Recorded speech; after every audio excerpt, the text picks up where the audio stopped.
देशको बिग्रिदो आर्थिक अवस्था, बढ्दो विद्युत महसुल र घट्दो खल्तीको अवस्था मध्यनजर गर्दै यस घर सरकारले आर्थिक वर्ष 2083-84 को बजेट सार्वजनिक गरेको छ।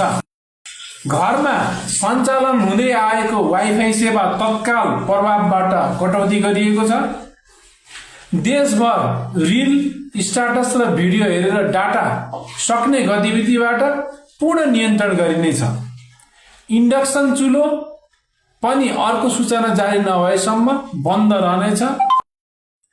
अब खाना पकाउन ग्यास, दाउरा वा छिमेकीको चुलो प्रयोग गर्न सकिनेछ।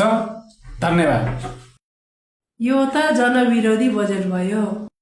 शान्त हुनुहोस्, विरोध गर्नेहरूले पहिले बिजुलीको बिल हेर्नुहोस्।